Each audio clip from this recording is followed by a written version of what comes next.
Instant Ralston and regular Ralston, the hot whole wheat cereals in the red and white checkerboard packages present Space Patrol! High adventure in the wild, vast reaches of space. Missions of daring in the name of interplanetary justice. Travel into the future with Buzz Corey, Commander-in-Chief of the Space Patrol! In today's transcribed Space Patrol adventure, Buzz and Happy are in the refrigeration control compartment of their spaceship on a flight to Venus. The air is rapidly leaking from their ship, and then they discover a giant worm clinging to the wall of the ship. Take this bar and knock it loose, Hap. Yes, sir. It won't come loose. It's as hard as metal. You're right. That's what it eats. Feeding on the Endurium bulkhead. That's how the air is escaping. Smoking rockets, Commander. It's eating clear through the hole. We'll suffocate. We'll return in just a moment with today's exciting Space Patrol adventure, the Iron Eaters of Planet X. Space Patrollers, have you entered the sensational Name the Planet contest yet? Well, you better hurry. Time's going fast, and you don't want to be left out. So hurry up and go with Mom or Dad to your Weatherbird shoe store for your free coin album and contest entry blank. Right, the Weatherbird shoe man will give you a swell coin album with 3 super-colored space coins inside, plus the entry blank on which you write your name for Planet X. Yes, you just name that tremendous new planet 5,000 times bigger than Earth. And your name for Planet X can win you a giant rocket clubhouse on wheels, or one of the 1,750 other big prizes. Now, just imagine, gang, a 35-foot-long, 10,000-pound rocket clubhouse on wheels with a big, honest-to-goodness motor truck to pull it. And inside the rocket clubhouse are built-in bunks, lockers, electric lights, cooking equipment, all sorts of things for real Space Patrol living for you and your pals. And don't forget, the Space Patroller who wins the rocket clubhouse will also win the big motor truck and $1,500 cash. But don't wait, gang. Get started now on winning the Rocket Clubhouse or one of the 1,750 other swell prizes.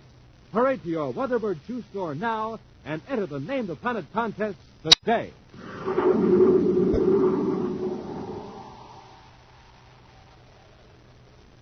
And now, today's Space Patrol adventure, the Iron Eaters of Planet X. For weeks now, there has been no major crime along the space lanes. Days have passed since a Space Patrol ship has reported even so much as a sighting of spacecraft approaching or leaving Planet X. Patrol ships ordered in close to the giant planet have made swift, daring scanning flights over known installations and have returned with identical reports.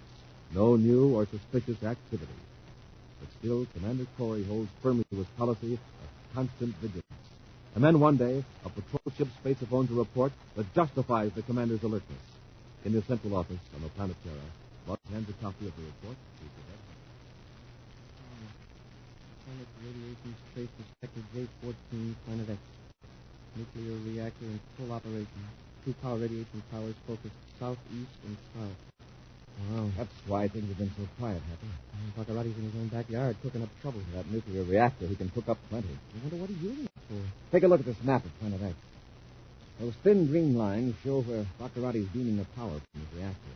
One beam goes toward his biggest spaceship, and the other is aimed toward a mining region. See what that means? You can speed up production of spaceships and war materials. Exactly. Well, then we'd better put that reactor out of operation quick. Yeah, that part is fairly simple. A cosmic bomb would take care of that, but we have reason to believe that 8 of the most brilliant nuclear scientists of the United Planets are back home. Captured by Baccarati, huh? Yes. Even an attempt to capture that planet by a land attack would endanger him. That's right. He sure got us stymied. It doesn't. What we need is a way of creating a panic about the reactor. A panic that will completely disorganize Baccarati's men, yet won't appear to be caused by the space patrol. That's a big order. There's a man on Venus who may be able to help us. Expert on mass psychology named Professor Zillow. He's unable to come to Terra because of an illness, so we're going to Venus. Oh, why couldn't you just... Why couldn't I space upon him? It's a matter I want to keep completely secret. Yeah, the Baccarati spy is still around. He might intercept the spacephone message. Right. Let's get over to the spaceport supply depot, huh? Oh, your appointment with Bert Gank. Mm-hmm. He's the new civilian supervisor in the ship's supplies section. Just a courtesy call, but it might help him to let him know that Space Patrol understands his problems. He'll probably have plenty. The last man on that job couldn't take it after this trouble with Baccarati started. Bert Gant's a younger man, Hap. Let's hope he's a capable one.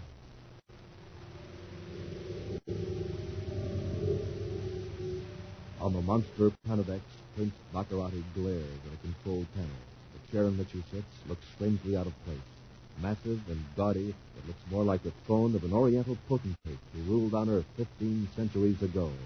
Regally, Baccarati turns as his chief advisor, Dr. Malengo, enters the tower room and bows before him. Good news, Your Highness. 2 more power relay towers are in operation. At this rate, Your Excellency's castle will soon be lighted by your reactor plant thousands of miles away. That's not important right now. The power is for factories and mines. I must have spaceships, hundreds of them, enough to conquer Commander Corey's space patrol. Of course, Your Highness.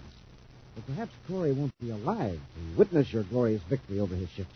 Oh, then our little presents from the Iron Mountain are on their way. Well on their way. They were routed to Terra by way of Neptune. By the time they reach Terra, they will look like a routine shipment of supplies. Oh, the ships they're carried in, they have adequate refrigeration? Yes, sire. Your agent on Terra has arranged every detail. Oh, there must be no mistake. Our little surprise must be in Corey's ship the next time he blasts off. Oh, the agent on Terra. Tell him to contact me by spaceophone. What's his name? Gant, Your Highness. Bert Gant.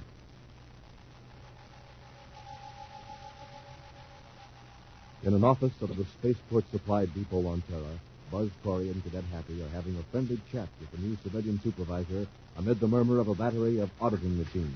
Yeah, I'll be blasting off for Venus in a few hours. You'll be working closely with the supervisor of Venus City Spaceport. I'd like to have you come along and meet him. Go with me? Yes, I don't intend to be away long. But I am just getting into the swing of things here. To leave now... I know how you feel, but from past experience, I know that first-hand knowledge of the situation on Venus will make your work much easier here. Commander, this is wonderful. I'd like nothing better. But the fact is, my doctor has cautioned me about space flights while I'm under treatment. That's different. Nothing serious, I hope. A temporary condition. I had a minor operation a few weeks ago. Some other time, then. If that happen, I will get out of here now, Mr. Gant, and let you get back to work.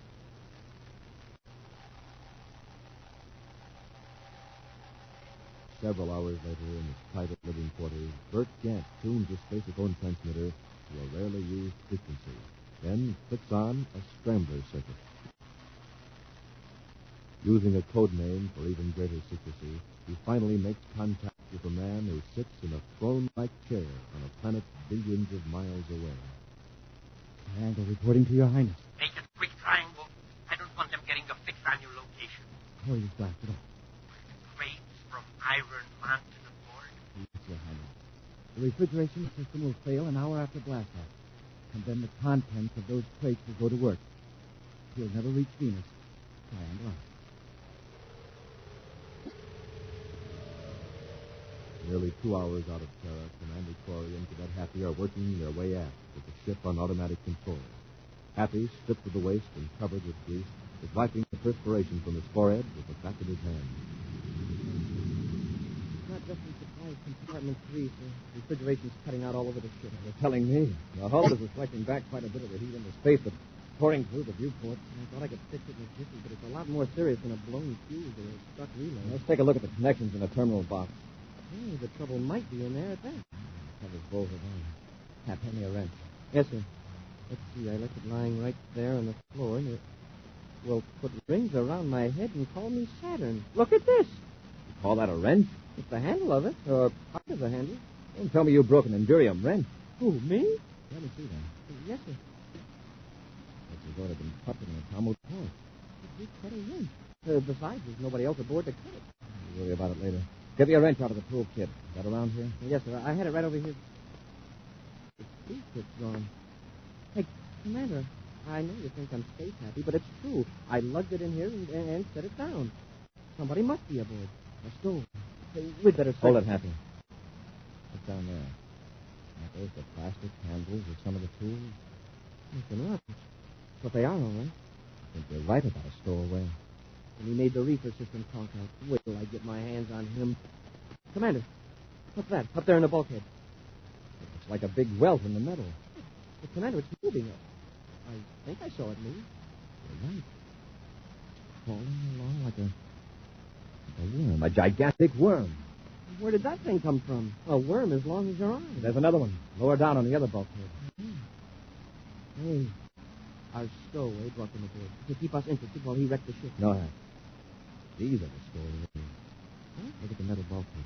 Pitted where they crawled. Say, that's Endurium. How could a worm make any impression on a sheet of Endurium? Because that's what they eat. What? That and other metals. That's what's happened to the pool. Pat, get that rod. Yes, sir. Here it is, sir. We can knock them off with that. It's coming loose, sir. Yeah, now get the other one. Well, come loose. Stop tight. Wait, Hank. Lean close to it and listen. Feeding. Feeding a metal bucket. Got to shut this compartment off in a hurry before this thing eats a bigger hole. Yes, sir. Now let's get forward and boost the oxygen supply.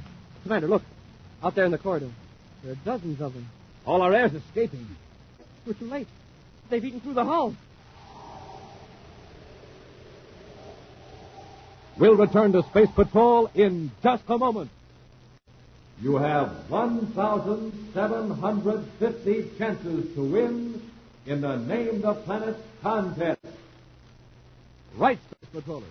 1,750 chances to win a wonderful prize, like a Schwinn bicycle, for example. 750 Schwinn varsity bicycles are being given away. Schwinn, a lightweight bike, plenty sharp-looking, plenty rugged, with 3-speed gear shift and 2-wheel handbrakes. And listen, you have 1,000 chances to win a beautiful Space Patrol wristwatch, or a super-powered autosonic rifle, a streamlined outer space helmet, or a valuable Space Patrol emergency kit. And remember, every Space Patroller can get a free prize.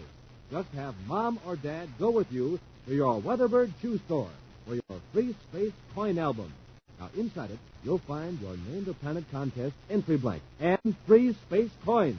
Terrific coins, big as a $50, with designs of planets on them in starlight silver. So good-looking, you'll want to get more and build a real space coin collection. And here's how. Inside every new package of good hot Ralston, you'll find another swell space coin to add to your album. And on the outside of every new hot Ralston package, directions for entering the contest in case there's no Weatherbird shoe store near you. Look for the package with a picture of the Commander or Cadet Happy on the front. So go to your Weatherbird shoe store for your free coin album, get a package of good hot Ralston with a free space coin, and enter the Name the Planet contest now.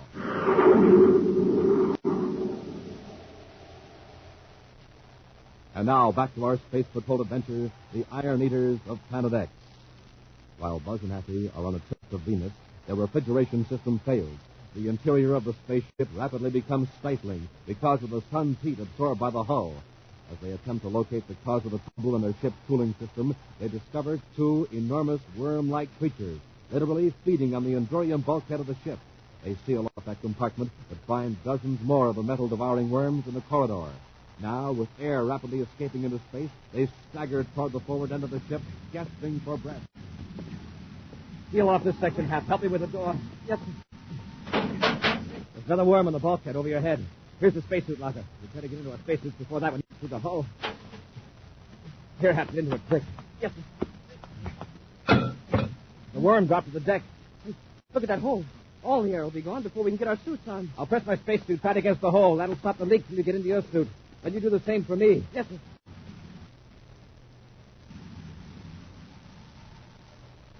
Fighting against blacking out from lack of oxygen, Happy struggles into his spacesuit. Then, revived by the air supply within the suit, he holds his gloved hand over the hole in the ship while Buzz dons his suit. A few moments later, Buzz is at the controls of the ship, correcting their vector toward Venus. Happy returns from an inspection back aft, smiling through the base plate of his spacesuit. Commander, I got great news. What do you think? The worms are all dead. We can seal up the holes in the ship, cut on the air supply. All right, Hap. We'll seal up the holes, but we'll keep the air turned off until just before entering the Venus atmosphere. Yes, sir.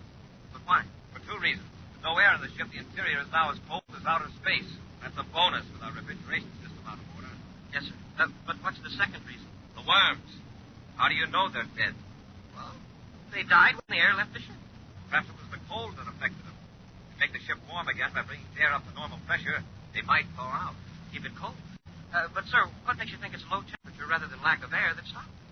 It may be a coincidence, but isn't it strange that we should have this mysterious trouble with our cooling system on the very same ship that those weird, meth-eating monsters show up? Wow. How did they get aboard the ship?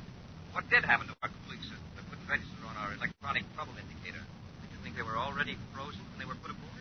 Someone planned the failure of our refrigeration system to revive the world. Who could have done it? We might have a clue after Professor Erskine examines these creatures. Professor Erskine? Venus University. He's an authority on planetary zoology. He can examine the worms while I'm at the hospital talking to Professor Bulow.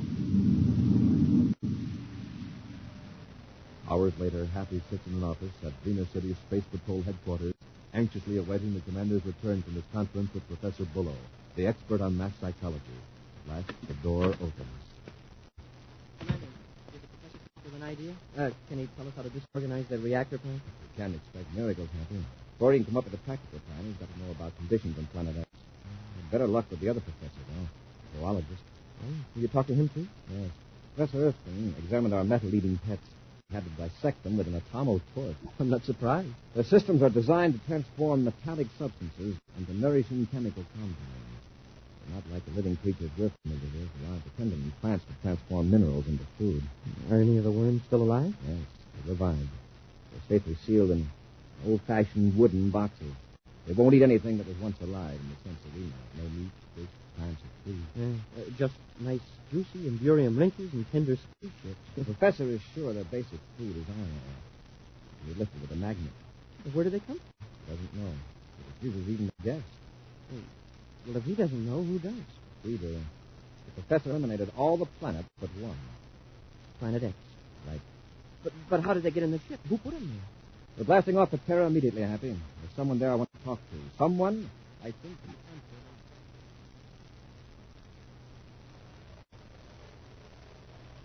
Meantime, in Prince Baccarati's castle, His Highness is receiving an urgent spaceable message from Terra. Unscrambled, a frantic voice is earnestly pleading. Something went wrong, Your Highness. Corey is still alive. He's coming back to Terra. I've already heard the news, Triangle, from my agent on Venus. Question me. He probably suspects me as it is. If he gives me a brainograph test, he'll know everything. You've got to protect me. Ah, don't worry. Corey will never question you. I'll order one of my other agents on Terra to take care of you. His name is Brugger. Now, don't worry. Thank you, Your Highness. Thank you.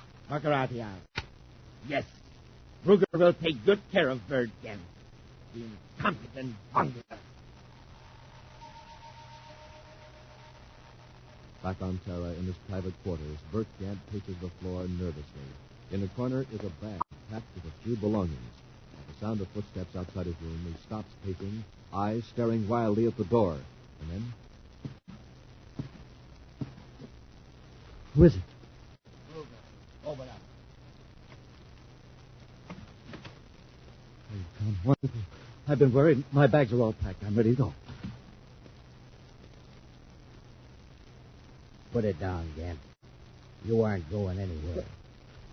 But His Highness said you would take care of me. That's right. You're this. Oh. No, don't shoot me. This is all a mistake. Yeah. So you made it. His Highness doesn't like bunglers. There are other people in the building. They'll hear the gun. It's silent.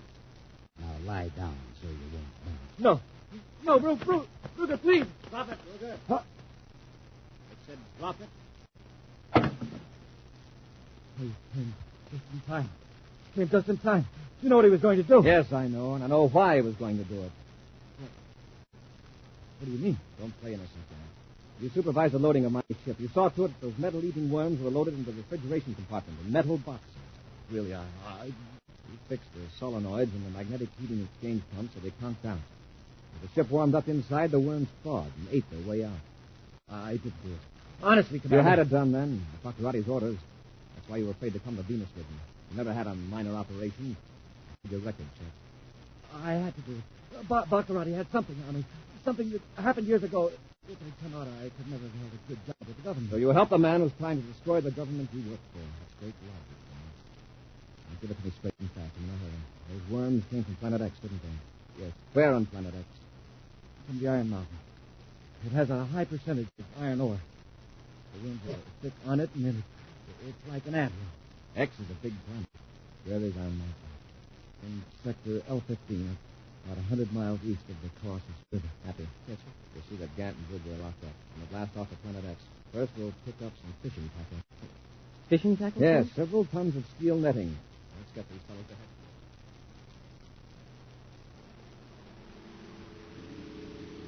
Many hours later, the Terra 5 soars over the surface of gigantic Planet X. No enemy ships challenge them because Baccarati's warning system, destroyed by Buzz and Happy on a previous foray, is still virtually useless. Mile after mile of the vast planet rolls under them. And then, finally, a barren peak looms blackly ahead against the setting sun. That must be Iron Mountain, sir. We checked with the grid coordinates. Notice it's not a growing thing for hundreds of miles, not even a weed. Metal-eating worms have this area all to themselves. They can have it. All right, Happen, we'll cut our velocity and get ready to land at the base of the mountain. Open the bomb bay.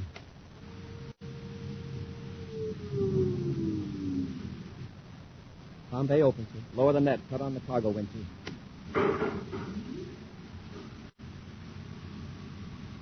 That's enough.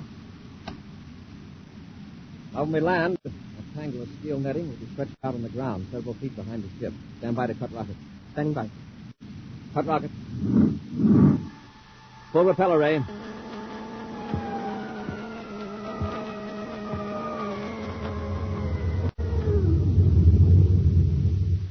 What's to keep them from attacking the ship? The repeller ray. A half unit ought to keep them away. It won't lift the ship. I'm worried about the cables holding the net to the ship. Those are steel, too. They're covered with thick plastic. It's organic material, not mineral. The worms won't touch those cables. Commander, they're crawling to the net already. It's almost as though they could smell it. We'll wait till they get a good haul, then we'll blast off.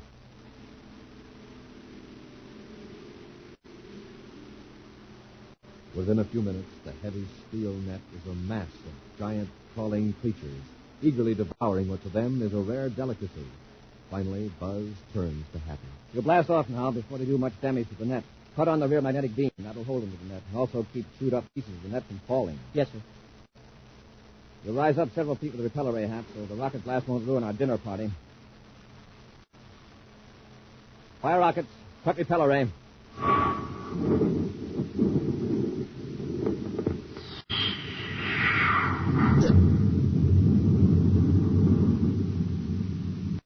They'll go up several miles where it's good and cold. That'll put the worms quietly to sleep the way it did in our ship. I don't think we've lost any of them, sir. And we'll keep our velocity down fairly low so the net won't trail back into the rocket blast. And that means we won't reach the reactor plant until long after dark. That's fine. Baccarati's men won't be able to identify the ship.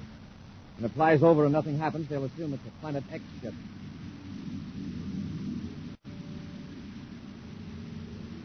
High above Planet X, the Terra 5, with its strange cargo dangling beneath it, roars toward the nuclear reactor plant through the utter blackness. Then through the infrared viewscope, Happy sights two tall metal towers rising several hundred yards from a group of massive buildings. There it is, sir. I'm going to fly as close to those towers as I can so the net won't have to fall far. Professor Erskine assures me that the worms are practically indestructible and have absolutely no sense of pain. Still, I'm going to make it as easy as possible. The net's just a few feet off the ground, sir. All right, Hap. I'm going to fire nose rockets and apply the repeller ray. For a couple of seconds, we'll be hovering right next to the towers. Be ready to release the net. Yes, sir. Cut it loose. All clear, sir. Let's get away from here.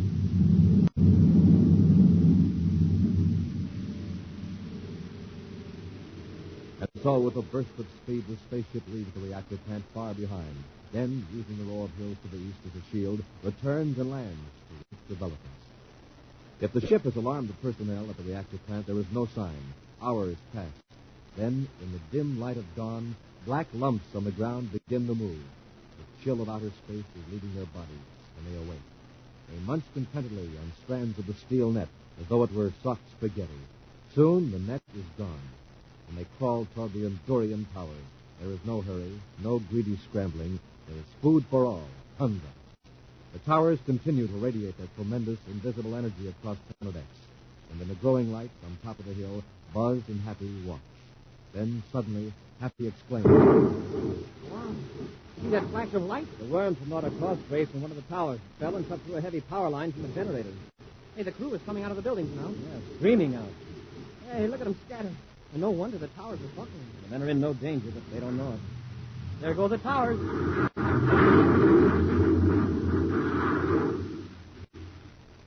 That mob doesn't know what to make of it. But, sir, a few of them are running toward this hill. They must have seen us. Yes, and so did the rest of them. They're heading the other way, toward the river. Scared to death, I guess. Happy. How many men do you count running toward the hill? Well, let's see. 1, 2, 3, 4, 8. That's what I got.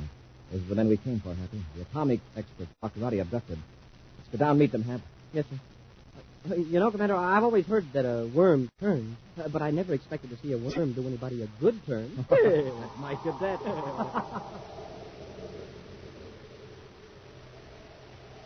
An action preview of next week's exciting Space Patrol adventure in just a moment. Space Patrollers, this is Commander Corey. I don't want you to miss the opportunity to win the Giant Rocket Clubhouse or one of the other big prizes. But you'll have to hurry. Go with Mother or Dad to your Weatherbird shoe store for your free Space Coin album and contest entry blank. If the Weatherbird man has run out of albums, ask him to get you one. Then you get a package of hot Ralston with the free Space Coin inside. Remember, see your Weatherbird shoe dealer, get some hot Ralston, and enter the Name the Planet contest today. And now, a preview of next week's exciting Space Patrol adventure. Buzz and Happy are in a scientist's laboratory on the planet Venus, bound hand and foot by Prince Baccarati. As they struggle to free themselves, a vacuum pump steadily draws air from a chamber containing a powerful chemical. Keep struggling, Happy. You've got to cut off that pump before the chemical explodes. The cord is digging into my wrist. How much time have we got? It'll blow up when the indicator reaches 1/100th of an atmosphere pressure. 100? Smoking rockets is almost that right now. The ropes are so tight I can hardly move. Be sure to join us again next week for the thrilling story, Cyclone in Outer Space, when Instant Ralston and Regular Ralston again present Space Patrol! Space Patrol, created by Mike Moser, starring Ed Kemmer as Commander Corey and Len Osborne as Cadet Happy, was written by Lou Houston, produced and directed by Larry Robertson, executive producer Mike Devery. Other players were Bela Kovach, Ken Mayer, and Norman Jolly. Dick Tufeld speaking.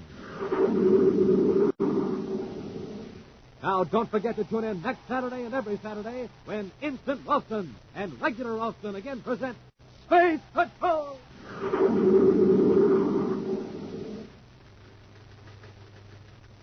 This is Dick Tufeld in St. Louis, reporting on the twin-jet Air Force fighter, the McDonnell Voodoo XF-88A. In a moment, we'll hear from the noted test pilot who flies this plane, Phil Houghton. Speed of the Voodoo is a military secret, but it's plenty fast. Wingspan is 40 feet, length 55, weight 10 tons. And now, Phil Houghton, recorded this morning at Lambert Airfield. After seeing the Voodoo, I guess you know why I like my job. There's one thing about it, though. The test pilot has to stay in good condition, get lots of sleep, and eat good, healthy food. That's why I like rice cakes and wheat cakes for breakfast. They've got plenty of energy in them, and they really taste well. I think you'll like them, too. No other cereal, puffed or flaked, contains so much nourishment in such concentrated bite-sized form. Do as Phil Houghton, J. Ray Donahue, Jr., and other top test pilots do. Make your cereals rice checks and wheat checks. Be sure to see another exciting Space Patrol program on your local ABC television station.